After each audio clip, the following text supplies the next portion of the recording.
Tim Fried, një burr nga Shtetet e Bashkuara, ka kaluar mbi 18 vite duke injektuar veten me helme të gjarprinëve më vdekjeprurës në botë për të zhvilluar imunitet dhe për të ndihmuar në krijimin e një antihelmi universal.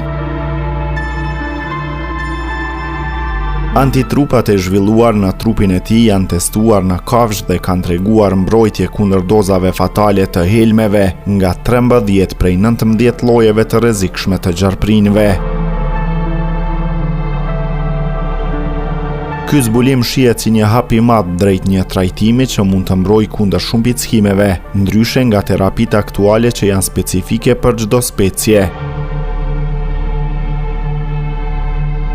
Fried është pickuar mbi 200 herë dhe ka marrë mbi 700 injeksione helmesh nga gjarprinë si kobra, mamba dhe taipan.